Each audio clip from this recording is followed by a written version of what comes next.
warahmatullahi wabarakatuh. Mengabarkan dari ketinggian, ini tinggi banget guys. Perkembangan teras dakwah sudah menuju pembangunan tahap ketiga dan hampir selesai. Buat teman-teman semua yang mau terus support dan juga berkontribusi dalam pembangunan teras dakwah tahap ketiga ini, bisa transfer ke nomor rekening 7444411337 atas nama Yayasan Teras Dakwah. Gitu ya teman-teman, melaporkan, dikabarkan sampai postingan ini terbit saya belum bisa turun. Bismillahirrahmanirrahim. Kepada Ustaz Fahrul Razi, falyatafaddal mashkuran.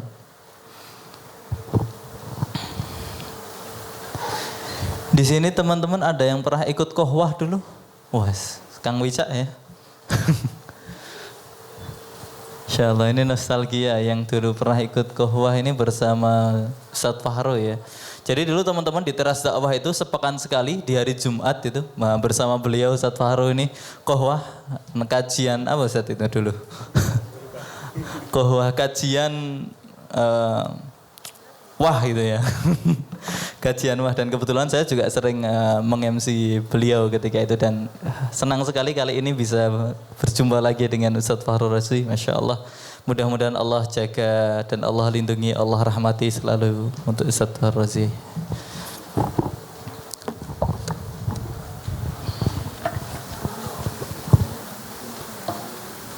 Fadhal Ustaz. Baik Ustaz. Untuk temanya pasti ada jalan Ustaz.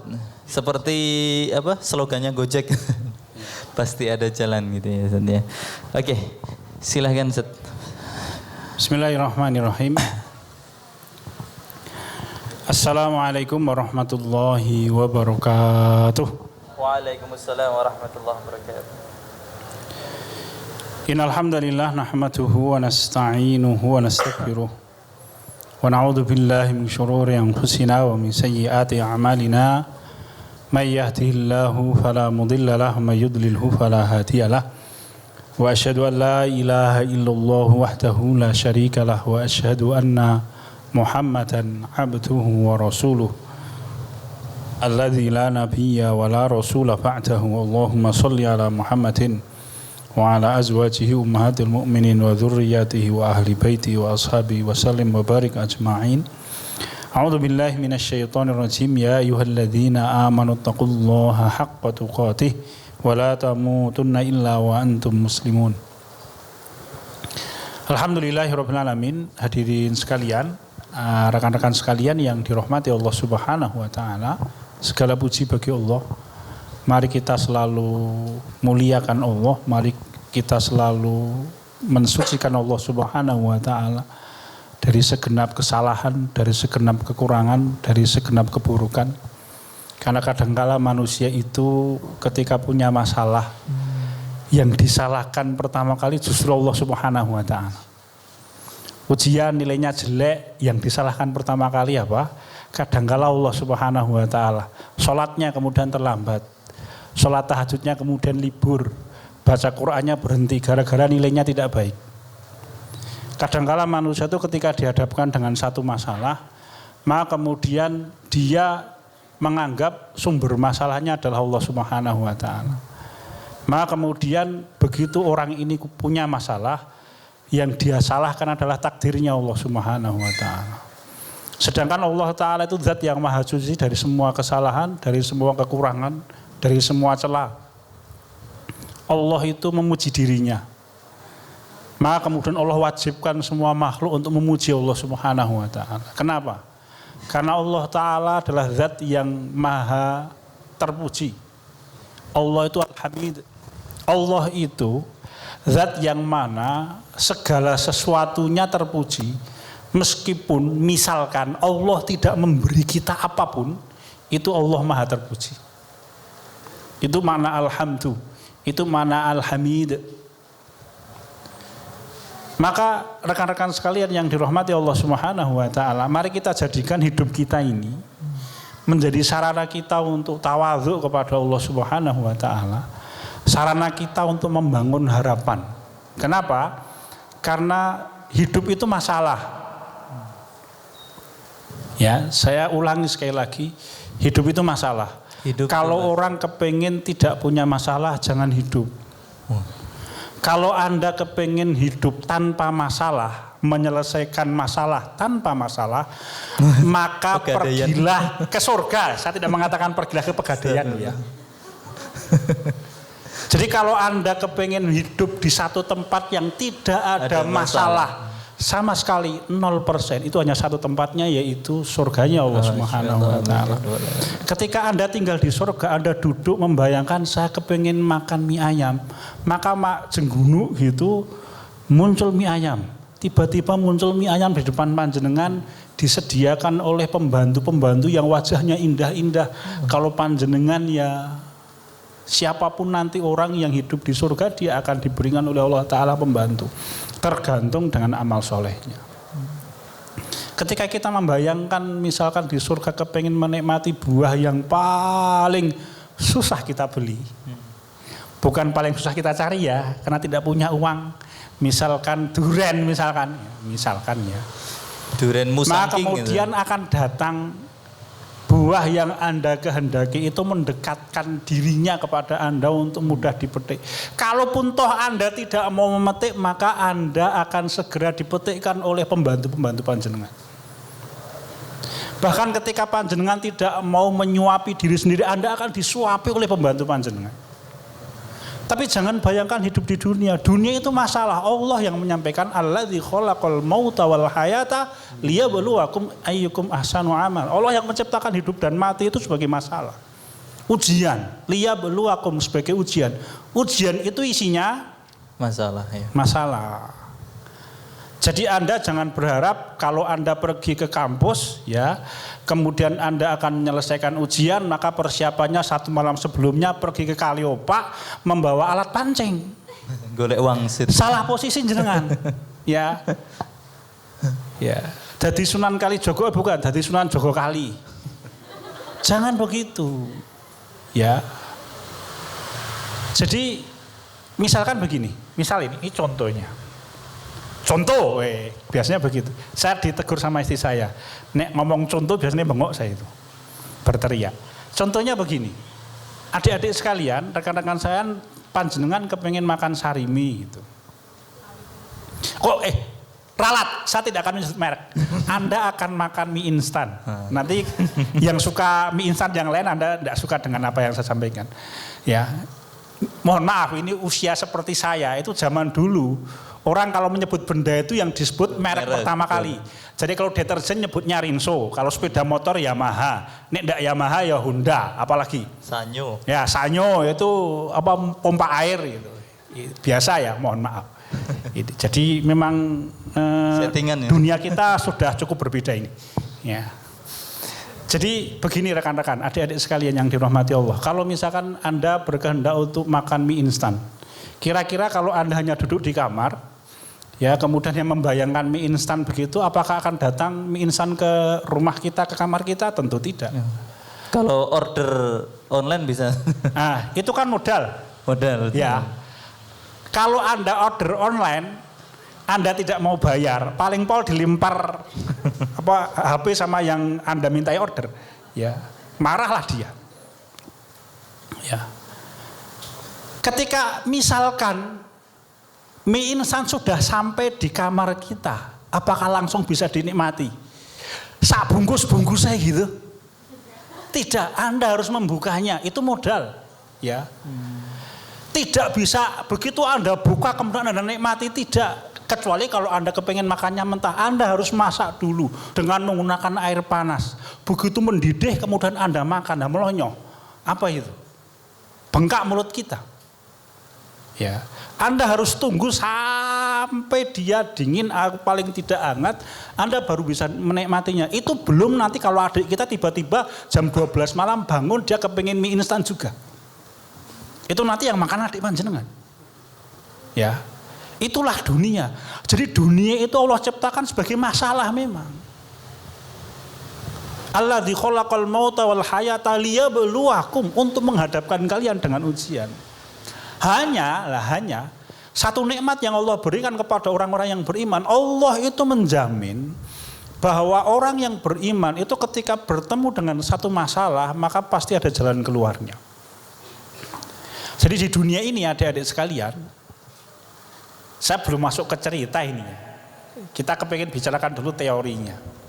Jadi adik-adik sekalian yang dirahmati Allah Subhanahu wa taala, tidak usah khawatir. Selama Anda hidup di dunia, itu kalau Anda masuk ke dalam satu ruangan ada pintu masuknya, itu pasti ada pintu keluarnya. Tidak mungkin tidak. Meskipun memang ada orang yang ketika masuk ke dalam satu ruangan dia tidak pernah keluar selama-lamanya. Meninggal di dalam, ada memang. Tetapi teori secara umum di dunia ini kalau kita masuk ke dalam satu ruangan, itu pasti ada jalan keluarnya, ada jalan masuknya, ada jalan keluarnya. Tetapi di akhirat tidak. Di akhirat itu ruangannya berisi tempat di mana ketika orang masuk dia tidak akan pernah keluar. Kecuali orang-orang yang beriman. Jadi kalau Anda masuk surga, Anda kekal selama-lamanya di dalam surga, tidak usah khawatir. Waduh, begitu kita nanti masuk surga, jangan-jangan kita khawatir masuk neraka. Tidak ada. Khalidina fiha abada. Tetapi kalau ada orang yang beriman masuk neraka, dia masih punya kesempatan untuk menikmati surga. Dan begitu nanti masuk surga, dia kekal di surga selama-lamanya. Tidak ada pintu keluarnya. Dan saya yakin Anda tidak akan mau keluar dari surga. Ya Allah, kelihatannya saya kok jenuh di surga ini. Boleh tidak saya 1 detik saja ke neraka? Tidak ada. Surga tidak akan membuat panjenengan jenuh. Mencari tantangan. Ya. Kepengen membangkitkan adrenalin. Wah, memacu Ya, saya adrenalin. coba ini. Ya, mendaki gunung di neraka, jangan begitu.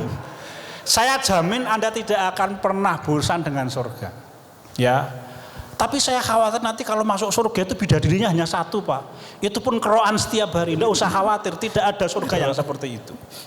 Semuanya indah dan semuanya tidak membosankan. Contoh, adik-adik, kalau panjenengan membaca kitab Hadil Arwah ila Biladil Afroh yang ditulis oleh Imam Ibnul Qayyim al-Jauziyah rahimahullah. Adanya jam berapa ini, Mas? 5 menit lagi. Ya, siap. Jadi kalau panjenengan membaca itu, di surga itu ada tanaman-tanaman yang kalau orang melihat warna daunnya, maka warna daunnya itu kata Kanjeng Nabi Muhammad di dalam satu riwayat, Nabi Muhammad SAW, maka daunnya itu akan berubah setiap hari dan tidak pernah terulangi selama-lamanya. Saya bisa memahaminya sedikit. Kenapa? Karena saya di akun Instagram saya itu, saya ikut akun Instagram yang dia itu Berkebun. bukan, isinya mencampur warna itu. Oh. Jadi warna pink ditambah dengan warna kuning hasilnya apa. Dan itu logis ketika Nabi kita menyampaikan bahwa nanti di surga itu ada pohon-pohonan yang daunnya setiap hari berubah, dan ketika berubah dia tidak akan pernah terulang selama-lamanya. Bagi Allah gampang, manusia saja bisa menciptakan sekian banyak warna dengan cara di mix tuh, dicampur. Lah ini yang mencampur adalah penguasa alam semesta.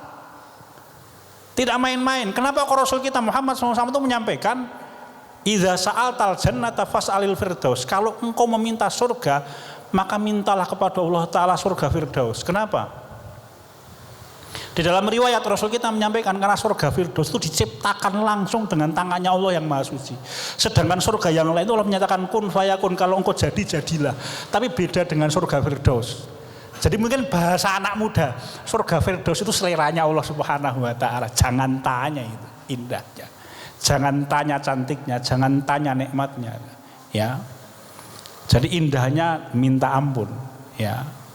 Jadi Allah Ta'ala ini zat yang maha suci, yang maha bijaksana, yang betul-betul mencintai orang-orang yang beriman. Maka Allah sediakan setiap masalah di dunia ini pasti ada jalan keluarnya, kecuali satu, mati, kata Kanjeng Nabi kita Muhammad SAW. Apapun masalah panjenengan, misalkan ada di antara keluarga kita yang sakit gagal ginjal misalkan, ini beberapa kali sering saya ceritakan. Secara teori kedokteran tidak ada obatnya, tetapi kenyataannya ada beberapa, bahkan mungkin banyak orang yang bisa sembuh, dan sembuhnya total, tidak main-main. Ini mohon maaf, saya tidak bicara teori kedokteran karena itu bukan bidang saya. Kalau panjenengan ada di antara adik-adik yang kuliah di kedokteran, mohon maaf, ini memang di luar teori. Tetapi untuk menyampaikan kepada kita bahwa Allah itu ketika menciptakan masalah, untuk orang yang beriman ada jalan keluarnya, meskipun secara teori tidak mungkin diselesaikan. Ya, saya punya teman saya bercerita dengan saya kalau keluarga beliau itu sakit gagal ginjal, maka beliau mencarikan obat. Teman ini bercerita dia bertemu dengan beberapa orang yang bisa sembuh dari sakit itu. Ya, ketika ditanya itu jawabannya cukup mirip. Obatnya apa? Sedangkan di dalam teori kedokteran tidak ada obatnya itu penyakit. Hanya adanya ya cuci darah. Nanti ginjalnya semakin parah semakin rusak. Jawabannya sama. Sholat tahajud, nangis, minta kepada Allah sembuh dan diberikan kesembuhan oleh Allah Subhanahu wa taala. Nanti kita laksanakan habis Isya insyaallah. Sekian dan demikian saya kembalikan kepada pembawa acara. Assalamualaikum warahmatullahi wabarakatuh. Waalaikumsalam warahmatullahi wabarakatuh.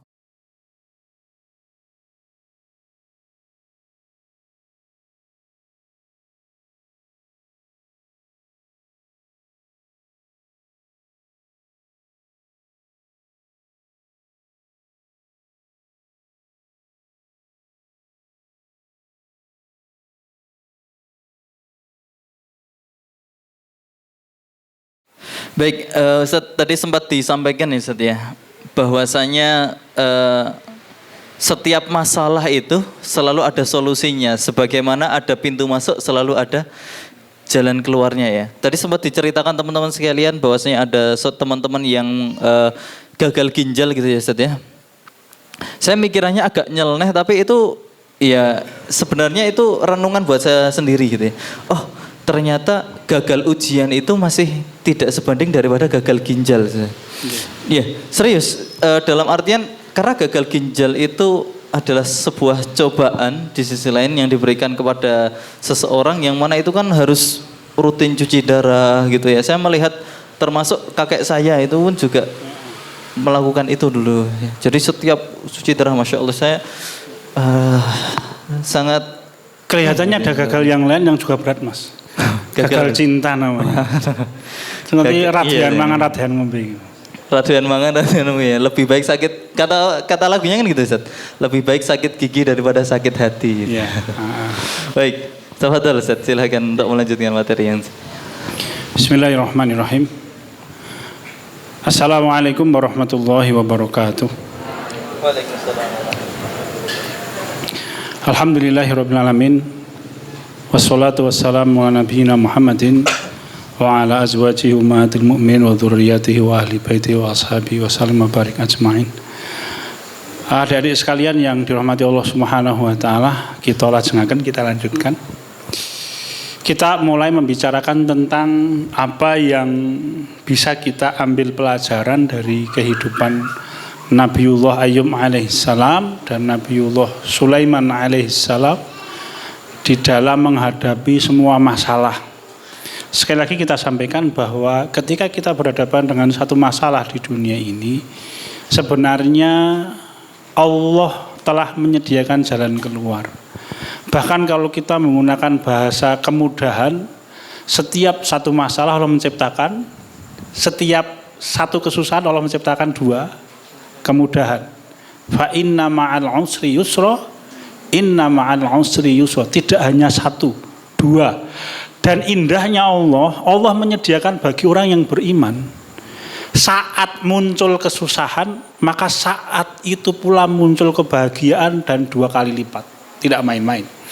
Kalau ada perkara yang berat Allah munculkan untuk orang-orang yang beriman, maka berarti Allah mendatangkan keringanan di waktu yang bersamaan 2 kali lipat. Hanya kemudian bagaimana kita berusaha untuk meraih agar rahmatnya Allah itu sampai kepada kita, itu masalah. Ya, itu masalah. Maka yang kita bicarakan pada kesempatan kali ini adalah bagaimana kita bisa membuka pintu rahmatnya Allah. Sehingga semua masalah yang kita hadapi itu betul-betul kita selesaikan tanpa masalah. Bagi Allah Ta'ala gampang. Tidak ada perkara yang bagi Allah Subhanahu wa Ta'ala susah. Karena semua perkara di tangan Allah Subhanahu wa Ta'ala. Semua ketetapan itu di tangan Allah. Dan indahnya Allah untuk kita orang-orang yang beriman, ketika Allah menetapkan sesuatu maka takarannya paling pas. Faqadarna fa ni'mal qadirun, kata Allah. Dan kami Allah Ta'ala telah menakar segala sesuatu, dan kami adalah sebaik-baik penakar. Sekali lagi masalah untuk kita adalah bagaimana kita mendatangkan rahmat Allah itu sampai kepada kita. Karena rahmat Allah bisa terhalang. Dan yang menghalangi bukan Allah Subhanahu wa taala pasti, tetapi sikap dan perbuatan manusia yang menyebabkan rahmatnya Allah tidak sampai. Jadi adik-adik sekalian, sebelum kita masuk ke dalam hikmah dari kisah-kisah para nabi itu, ada satu hal yang perlu kita ingatkan. Kita ini punya Tuhan yang maha pengasih. Dia maha penyayang, dia maha bijaksana. Dia maha sabar, dia al-halim. Dia maha kaya, dia maha dermawan, al-karim. Tidak hanya dermawan, dia maha dermawan. Apalagi? Al-ghani, dia tidak membutuhkan apapun dari kita. Bayangkan. Apalagi? La ta'khudhu sinatu wala naum, dia tidak pernah tidur dan tidak pernah ngantuk. Kulla yaumin huwa fisa'an, setiap saat dia selalu sibuk ngurusi semua hambanya.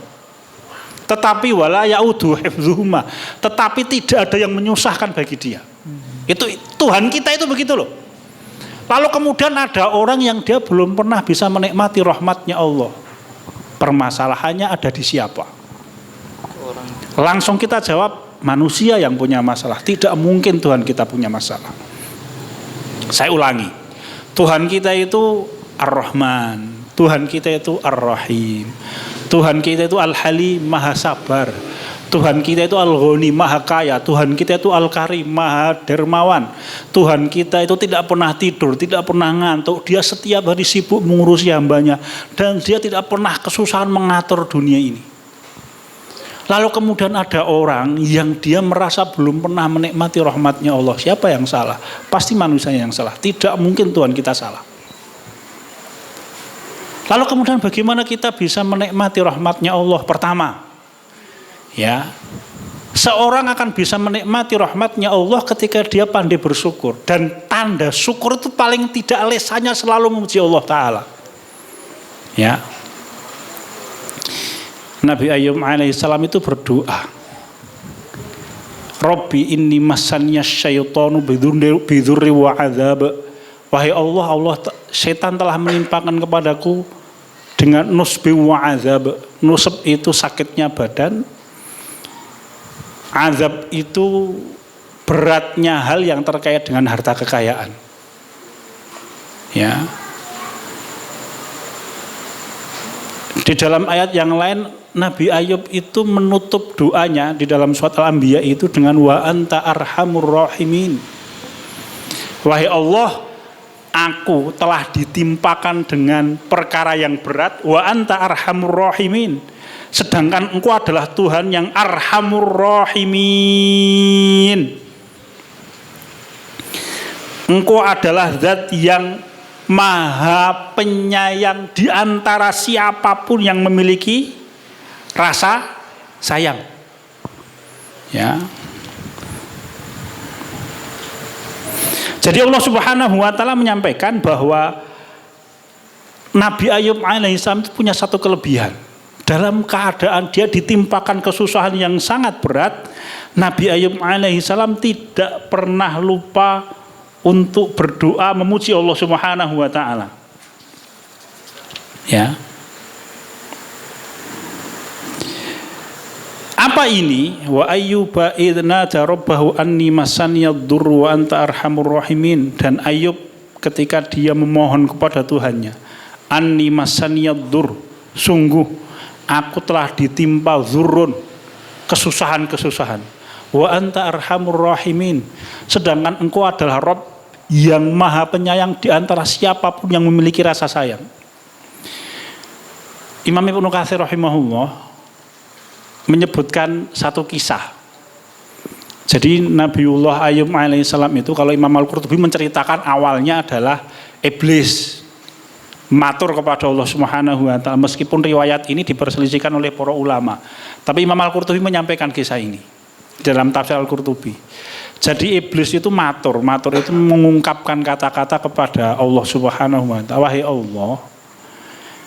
Jadi mohon maaf, Allah Ta'ala berfirman kepada iblis, wahai iblis, engkau tidak akan bisa menggoda hambaku Ayub. Maka iblis itu menjawab matur. Waduh, matur itu bahasa Jawa, ungkapan dari sesuatu yang rendah kepada yang lebih mulia dan lebih terhormat, itu matur namanya. Jadi iblis itu menyampaikan kepada Allah, wahai Allah, kalau engkau timpakan kepada Ayub, engkau hilangkan semua hartanya, engkau hilangkan semua kekayaan dan keluarganya, dia tidak akan ingat kepadamu. Maka Allah berfirman, kalau begitu aku izinkan engkau untuk menghancurkan harta dan keluarganya Ayub. Maka kemudian iblis mengumpulkan pasukannya, lalu kemudian ada setan yang menyampaikan kepada iblis laporan, karena iblis itu komandannya. Ya. Jadi dia jenderal besar, setan itu iblis. Hanya, tapi tidak pakai bintang ya. Ya. Jadi setan ini memberikan usul. Wahai Tuhan, bagaimana kalau kita datangkan angin yang di dalamnya ada api, kemudian dia menghancurkan semua hartanya Ayub. Maka kemudian betul-betul datanglah angin yang di dalamnya ada api. Mungkin kalau adik-adik hari ini cukup aktif di media sosial, kita akan melihat ada badai yang isinya badai itu api, dan saya betul-betul pernah melihat, tidak dengan mata kepala, meng dari video, tapi betul-betul ada memang ya. Dan ketika kena apa-apa itu dia akan terbakar. Maka semua harta kekayaan yang dimiliki oleh Ayub alaihissalam itu hilang. Tetapi Ayub alaihissalam itu tidak lupa kepada Allah. Ada satu kisah yang disampaikan oleh Imam Ibnu Katsir dalam tafsir Ibnu Katsir. Jadi Nabiullah Ayub alaihissalam itu ketika ditimpakan musibah, seluruh harta dan semua keluarganya habis dalam jangka waktu 1 hari, Nabiullah Ayub itu berkata, Ahmaduka Rabbi, Ahmaduka ya Rabbal Arbabi, ahsanta ilayya, a'toitanil mal wal walad, fama yabqa min qalbi illa mala'ahu. Jadi Nabiullah Ayub itu berkata, wahai Allah, aku memuji engkau, engkau Tuhan dari semua raja. Wahai Allah, engkau telah berbuat baik kepadaku, engkau berikan kepada aku harta, engkau berikan kepada aku anak keturunan yang banyak, sehingga ketika itu semua bagian dari hatiku pasti termasuki oleh cintaku kepada anak dan hartaku. Lalu wahai Allah, engkau ambil semuanya itu dariku, sehingga hari ini aku bersyukur karena tidak ada lagi penghalang di dalam hatiku antara aku dengan dirimu. Ya, itu Nabiullah Ayub alaihissalam. Orang yang ketika tertimpa sesuatu, dia bisa melihat dari sisi baiknya. Ini kunci ketika kita kepengen bersyukur kepada Allah. Kalau Imam Ibnul Qayyim al-Jauziyah itu menyampaikan begini.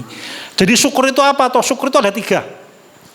1, syukur itu satu lisan seorang manusia memuji Allah Subhanahu wa taala, memuji sesuatu, zat kalau kita Allah, atau sesuatu itu ya kalau bersyukur kepada manusia adalah memuji orang yang memberi atau berbuat baik kepada kita. Tapi intinya satu, lesannya memuji siapapun yang berbuat baik kepada dia. Lalu kemudian yang kedua, hatinya mengakui kalau terkait dengan semua nikmat di dunia ini, maka dia yakin, percaya, cinta bahwa Allah sumber dari semua kebaikan yang datang kepada dirinya. Yang ketiga, bersyukur itu memanfaatkan apapun yang Allah berikan kepada kita untuk mentaati Allah. Itu bersyukur. Kuncinya di mana? Jadi tingkatan syukur itu tingkatan yang paling tinggi. Kalau Imam Ibnul Qayyim al-Jauziyah rahimahullah itu menyampaikan syukur itu lebih tinggi daripada ridho. Kenapa? Karena kalau orang ridho kepada takdirnya Allah, tidak main-main loh. Tingkatan yang paling bawah di antara amal kebaikan hati terkait dengan takdirnya Allah itu sabar. Nanti kita bicarakan sabar itu apa. Ya. Yang di atasnya sabar itu ridho. Ridho itu dia tidak marah, dia tidak benci dengan apapun ketentuan Allah yang datang kepada dia, kata Imam Ibnul Qayyim al-Jauziyah. Di atasnya itu adalah syukur. Dia bergembira dengan apapun yang Allah datangkan untuk dirinya. Tidak main-main. Kuncinya di mana? Kuncinya adalah bersyukur kepada Allah itu mampu untuk melihat semua ketentuan Allah dari sisi baiknya. Misalkan begini adik-adik, kalau misalkan kita sakit kepala, itu jangan tulis status di Facebook, kepalaku pusing, jangan. Orang seluruh Indonesia membacanya dan nanti jawabannya macam-macam itu nanti. Mas, jangan lupa minum Baygon Kak. Gitu. Jangan sakit hati panjenengan. Kenapa? Lah Anda punya masalah sakit kepala, Anda sampaikan kepada seluruh orang di Indonesia. Tidak aja Indonesia itu nanti kalau teman panjenengan di luar negeri itu. Ya. Semua orang tahu dompetku hilang, ditulis di statusnya. Ya, jangan begitu. Jadi orang bersyukur kepada Allah ketika sakit kepala itu mengingatkan kita punya kepala. Kalau Anda tidak mau sakit kepala, jangan pernah punya kepala. Anda mau? Anda tidak mau. Kenapa? Betapa berharganya kepala kita. Boleh orang tidak punya tangan, dia masih hidup. Orang tidak punya kaki, masih hidup. Orang tidak punya kepala, ya, itu nanti temannya kuntilanak, pocong gitu. Ya. Hausikum wa nafsi bitaqwallah. Jadi memandang dari sisi kebaikannya. Apa saja. Kenapa? Ini kunci adik-adik. Ya. Ingatlah, monggo silakan tulis ini, mari kita camkan di dalam hati kita. Ketentuan Allah, saya ulangi, takdir. Mohon maaf, ini saya menggunakan kata-kata takdir ya. Nanti jangan panjenengan tanyakan bedanya takdir dengan qadha. Saya tidak mau membahas itu. Saya kepengen membahasakan dengan bahasa yang paling mudah kita pahami. Gitu ya. Jadi jangan ditanyakan dalam-dalam itu nanti. Pokoknya saya kepengen menggunakan bahasa yang paling gampang kita pahami. Takdirnya Allah itu ketika menimpa seorang muslim, maka itu kasih sayang Allah, apapun. Ya. Contoh, kenapa Allah menimpakan perang Uhud kepada kaum muslimin kekalahan? Kira-kira Allah mampu tidak untuk mengalahkan orang-orang Quraisy ketika perang Uhud? Mampu, maha kuasa Allah itu. Bahkan ketika perang Uhud persiapannya kaum muslimin lebih baik daripada perang Badar. Perang Badar menang kok. Kenapa? Kasih sayang Allah Ta'ala kepada orang-orang yang beriman. Kalau Imam Ibnul Qayyim Al-Jauziyah itu di dalam Zadul Ma'ad fi Hadi Khairil Ibad itu menyampaikan salah satu hikmahnya. Karena Allah berkehendak agar kaum muslimin tidak sombong setelah kemenangan mereka di Badar. Karena kalau orang itu setiap punya masalah selalu menang, selalu terselesaikan dengan gampang, maka biasanya manusia itu sombong. Maka Allah menimpakan masalah untuk membuat orang tawadhu di hadapan Allah Subhanahu wa taala. Itu kasih sayang Allah. Ya. Jadi apapun takdirnya Allah yang menimpa orang yang beriman itu kasih sayangnya Allah. Tinggal orang beriman mampu untuk mengambil hikmahnya atau tidak, itu urusan lain. Maka nanti kalau orang ditimpakan takdir Allah, faman sakhito falahu sukhtu wa man radhiya falahu ridha, atau kama qala Rasul kita menyampaikan siapapun orang yang marah dengan takdirnya Allah, Allah murka kepada dia. Kenapa? Lah Allah tuh menimpakan sesuatu kepada orang yang beriman, kasih sayang Allah. Lah kok marah? Maka Allah tidak suka dengan orang itu. Coba bayangkan adik-adik kalau misalkan panjenengan punya adik, nanti kalau panjenengan nikah punya anak Anda sakit, dia harus minum obatnya pahit. Sedangkan sakitnya anak Anda itu agak parah, kira-kira bagaimana sikap Anda ketika dia tidak mau meminum obat? Kalau anak kita masih kecil itu sampai kita buka mulutnya, dicekokin yang kerkop sana itu. Ya, buat dicekoi itu bahasa Indonesianya apa ya Mas? Cekoi itu bahasa yang kalau diterjemahkan dengan bahasa panjang kalimat. Dicekokkan. Ya. Oh dicekokkan. Itu iso ngelidak, ngelundung, belangsar, itu bahasa Jawa itu. Anda susah menerjemahkan dengan bahasa Indonesia itu. Ya.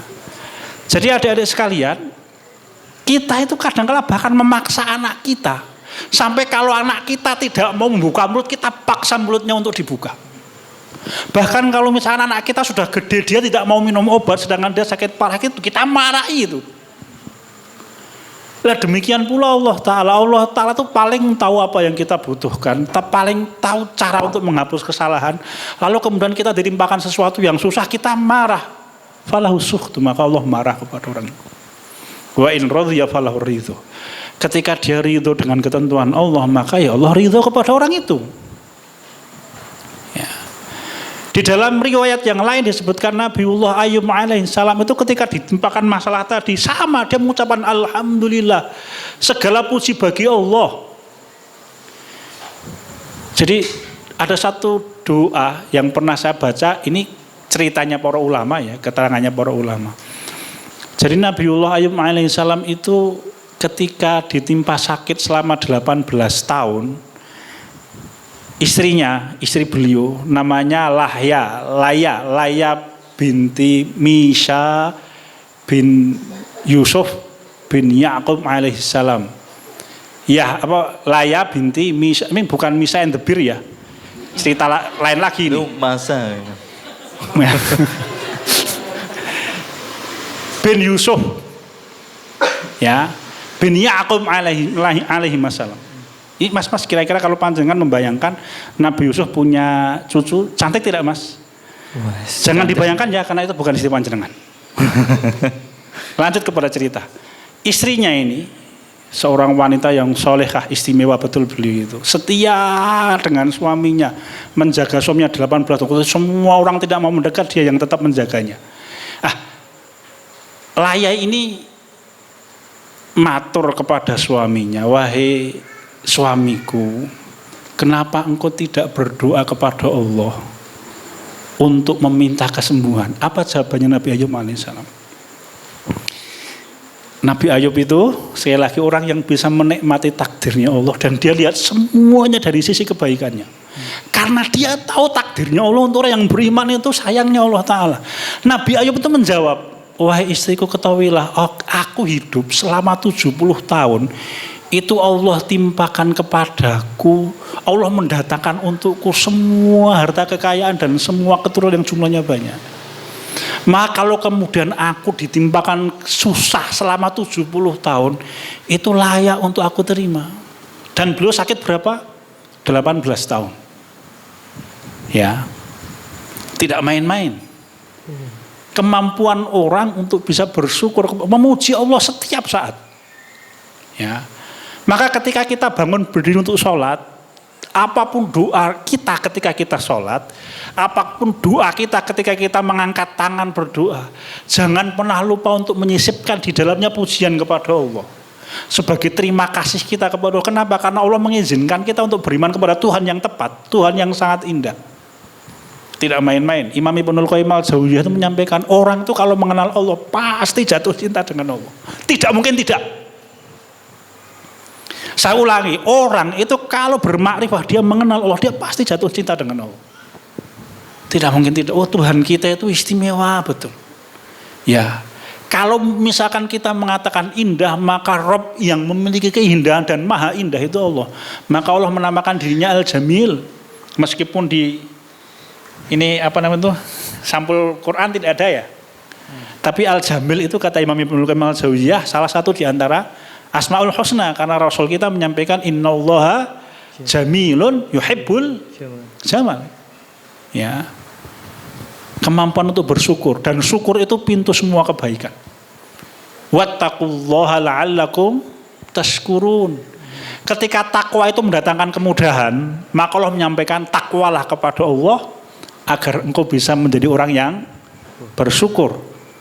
Kalau takwa itu mendatangkan kemudahan, maka syukur kepada Allah adalah kunci dari semua pintu kemudahan, bersyukur kepada Allah. Kenapa? Ini bagian dari yang kedua. Karena dia adalah bagian dari husnudzon billah. Dia bagian dari berbaik sangka kepada Allah Subhanahu wa taala. Ini kisahnya bukan Nabi Ayub. Kisahnya kisah Nabi Sulaiman, Nabi Musa alaihissalam. Panjenengan bisa buka di dalam surat Asy-Syu'ara. Ayatnya ayat keberapa ya? Saya carikan. Jadi bagian dari berbaik sangka kepada Allah. Allah Ta'ala menyampaikan falamma tara'al jam'ani qala ashabu Musa inna lamudrakun. Kalla inna ma'iya rabbi sayahdin. Surat Asy-Syu'ara. Ayatnya ayat ke-61, 62, 63. Allah Ta'ala menyampaikan di dalam Al-Quran, falamma tara'al jam'ani qala ashabu Musa. Pentingnya berbaik sangka kepada Allah. Sampai-sampai Nabi kita Muhammad sallallahu alaihi wasallam itu menyampaikan adik-adik, wala yamutanna ahadukum illa wa huwa yuhsinu dzanna billah. Jangan sekali-kali salah seorang di antara kalian mati jangan sampai kalian mati kecuali dalam keadaan berbaik sangka kepada Allah. Jadi baik sangka kepada Allah itu satu amal yang sangat tinggi nilainya di sisi Allah. Ayat ini ayat yang menuturkan tentang doanya Nabiullah Musa alaihissalam.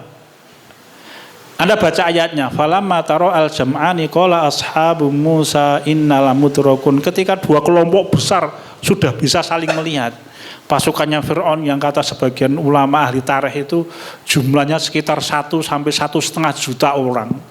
Bayangkan ini peristiwa yang terjadi berapa? 1.500 tahun kira-kira sebelum Masehi. Itu Fir'aun punya pasukan 1 sampai 1,5 juta orang. Maka betul kata Allah, wa fir'auna Zil Autad, dan Fir'aun yang memiliki pasukan yang sangat besar. Saya pernah membaca di dalam salah satu catatan sejarah, Sriwijaya itu didirikan menjadi satu kerajaan tahun abad kedua atau 3 Masehi. Itu modalnya Dapun Tahyang namanya pendirinya. Itu jumlahnya adalah 60 orang. Jadi ketika itu kumpul 60 orang bisa bikin negara itu. Jadi kalau kita hari ini di sini itu bisa membuat 2 negara, tapi zaman tahun 200 atau 300 Masehi. Ya.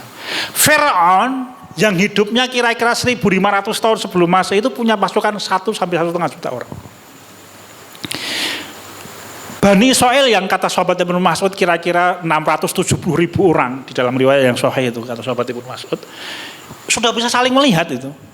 Ya, dengan persenjataan lengkapnya Fir'aun dan dengan persiapan yang apa adanya yang dimiliki oleh pasukannya Musa. Ketika bisa saling melihat, maka pengikutnya Musa mengatakan innala mudrakun, wahai Musa, kita pasti bisa terkejar oleh mereka, habislah kita, binasa kita, mungkin kita terjemahkan begitu. Nabiullah Musa itu menjawab dengan doa, tapi lafadznya tidak ada kata-katanya, wahai Allah aku mohon kepadamu.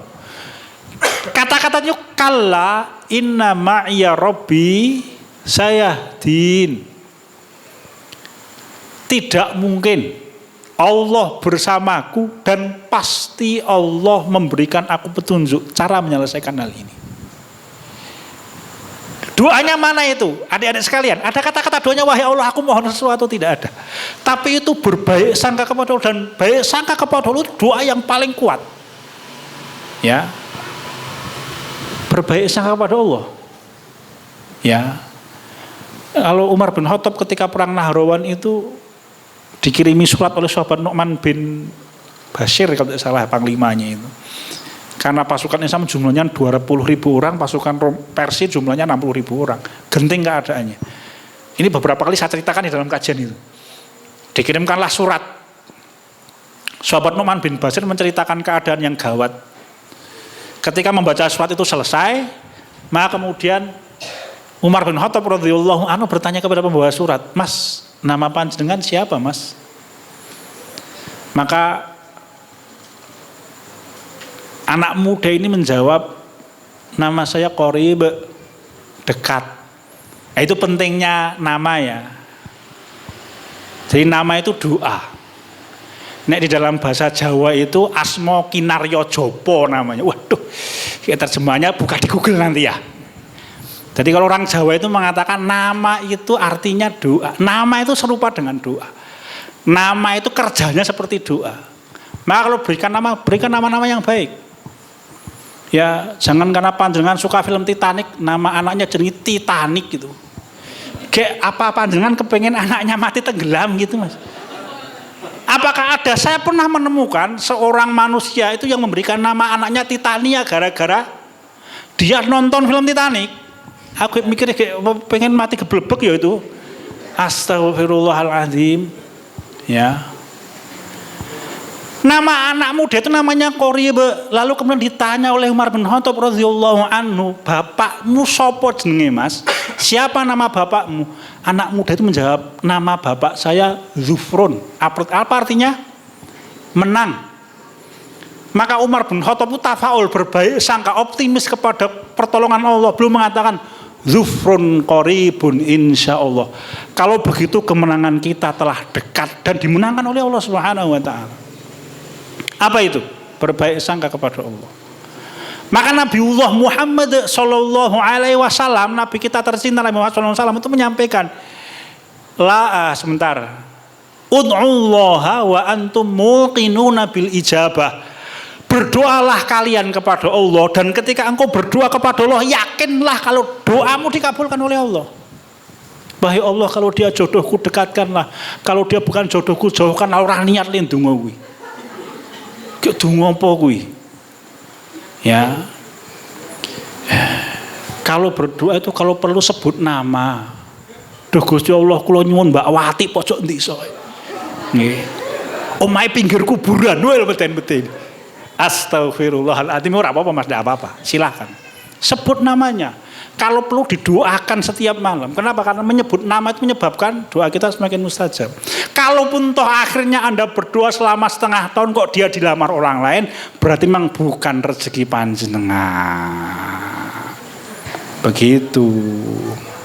Ya, cari orang lain, ya, cari orang lain. Tidak usah khawatir adik-adik sekalian. Ya, tidak usah khawatir. Anda ketika bertakwa kepada Allah, jodoh Anda akan dimudahkan oleh Allah. Mohon maaf, ini mbak-mbak ya. Saya itu karena cukup aktif di Twitter. Wah kok jadi jenengku di Twitter saiki yo. Tapi tidak apa-apa. Saya masih akrab dengan istilah Twitter. Sampai tadi saya membaca satu makalah di salah satu situs itu. Kenapa kok orang susah untuk mengganti nama Twitter itu? Tapi bukan itu yang kita bicarakan. Saya itu beberapa kali membaca mentionnya itu, status lah gampangannya, anak-anak muda, perempuan-perempuan berjilbab itu menyampaikan kata-kata begini, kenapa kok saya justru jatuh cinta dengan anak nakal gitu. Itu saya berikan, tadi malam saya ngisi pengajian anak-anak muda di kampung saya itu saya berikan jawaban itu, karena Anda belum pernah menikah. Kalau Anda pernah menikah, Anda tidak akan pernah berpikir punya pasangan nakal. Asli Mas. Pakai shot, asli. Kenapa? Karena Anda belum menikah. Yakin saya. Kalau Anda pernah menikah, Anda tidak akan punya pikiran 100% kalau Anda kepengen punya suami anak nakal. Kenapa begitu? Saya bertemu dengan mantan-mantan pengedar narkoba itu yang mengatakan, sudah Mas, berhenti jadi anak nakal. Ketika kita nakal, kita kehilangan segala-galanya. Istrinya minta cerai, pekerjaannya hilang, kekayaannya hilang. Kenapa? Jadi anak nakal. Ya, saya pernah bertemu dengan mantan pengedar narkoba, anak muda ganteng, anaknya orang kaya. Dia kena hukuman 20 tahun. Dan mengucapkan di kata-kata saya, dulu Ustadz, saya itu pernah punya keyakinan kalau kita jadi anak nakal itu keren. Tapi sekarang tidak. Kenapa? Dia dihukum 20 tahun. Dia kehilangan segala-galanya. Ya, tapi alhamdulillah keluarganya, bapaknya, ibunya masih mendukung dia. Jadi mbak-mbak jangan pernah Anda punya pikiran kepingin punya pasangan yang nakal, membikin panjenengan kurus, membikin panjenengan dompet Anda bolong gitu. Jangan. Kita lanjutkan ke dalam materi. Kembali ke laptopnya tidak saya bawa. Ya, adik-adik sekalian rasadhanillah wa iyyakum.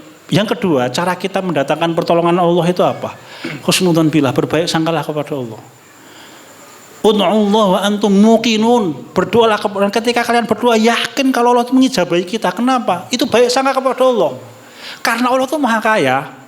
Allah itu malu. Kapan malunya Allah? Di dalam satu riwayat Rasul kita menyampaikan aukamaqala wa yastahyi idza rafa'a dunya ila sama fayurtahuma sifron.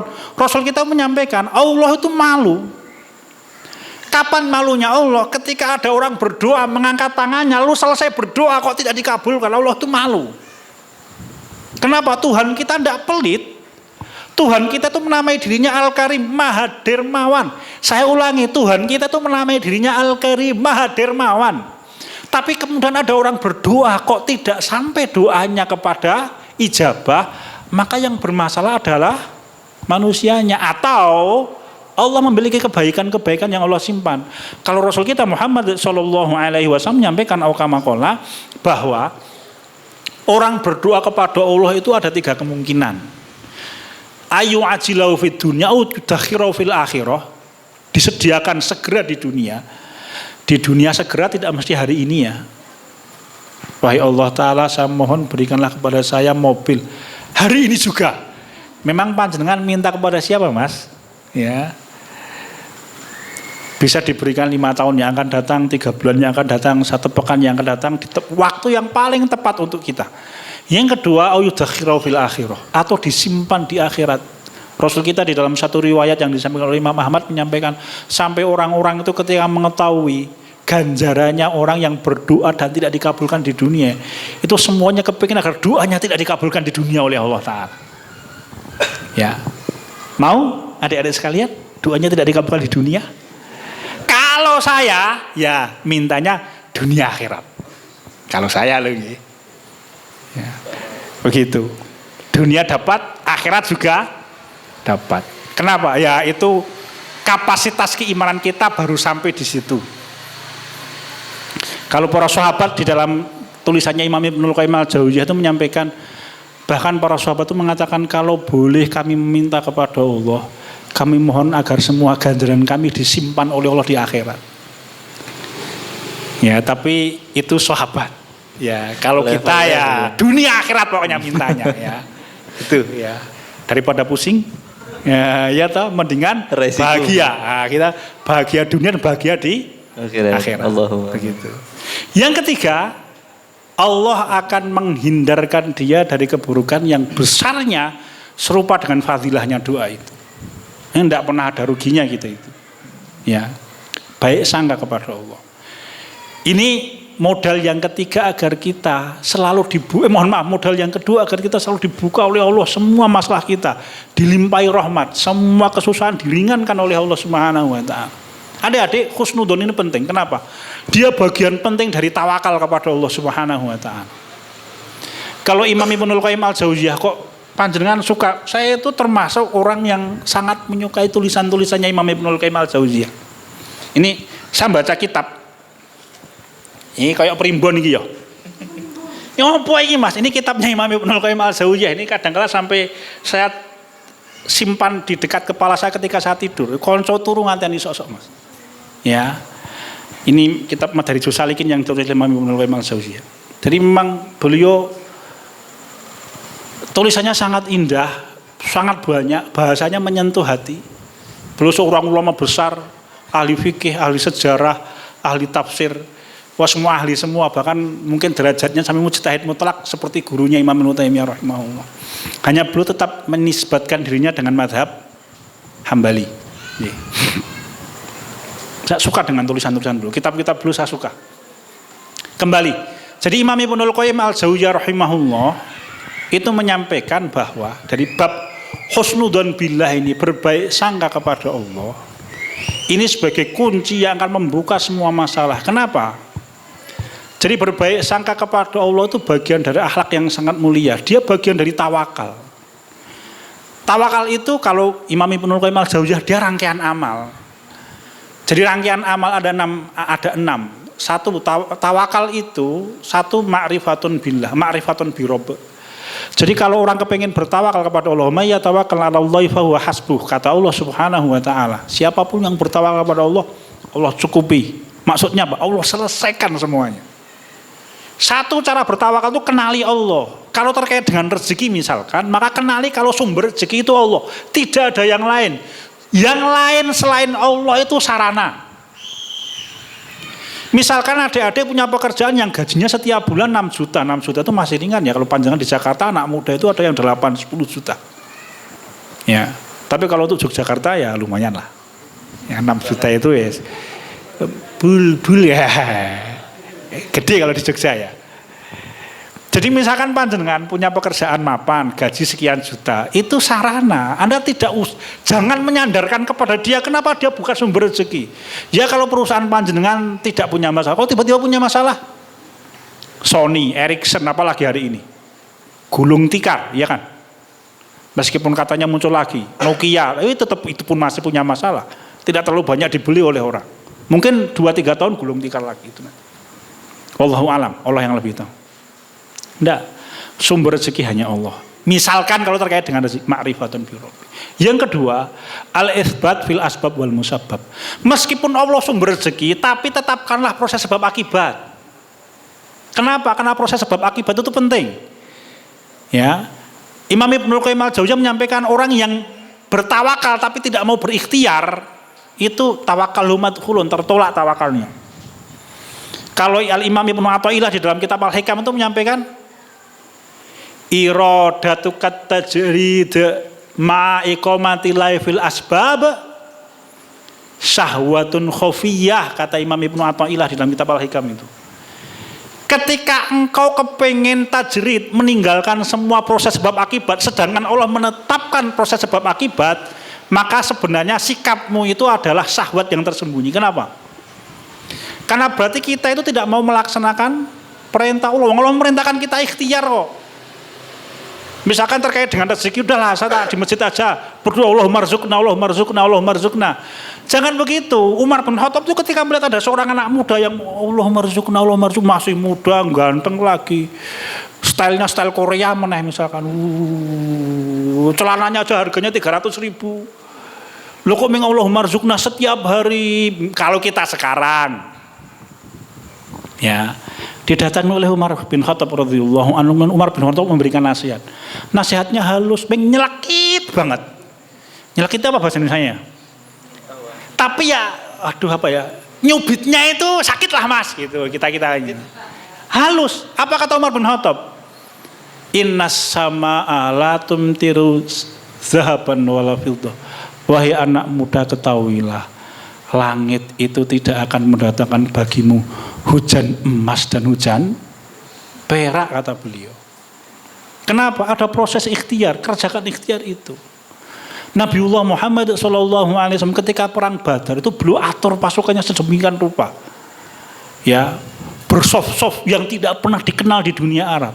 Meskipun Rasul itu Nabi, ya, Nabi Muhammad ketika perang Badar diberikan nasihat oleh sahabat dan diterima loh. Tapi akhlaknya sahabat itu bertanya, ya Rasulullah, panjenengan mencari tempat ini itu berdasarkan analisa panjenengan utawi berdasarkan wahyu? Di Rasul itu memilih tempat yang tempatnya bawah, jauh dari mata air. Rasul menjawab, ini pilihan saya. Kenapa? Nabi Muhammad bukan penduduk asli Madinah. Beliau orang asli Makkah. Rasul kita baru 2 tahun tinggal di Madinah. Seluk-beluknya belum terlalu dipahami Rasul detail, meskipun Rasul adalah Nabiullah. Para sahabat Ansor, orang yang sangat paham Madinah dengan detail-detailnya. Kenapa? Mereka puluhan tahun tinggal di Madinah. Maka sahabat ini memberikan saran, ya Rasulullah, kalau menurut saya kita pindah ke tempat yang lebih tinggi, yang ada mata airnya.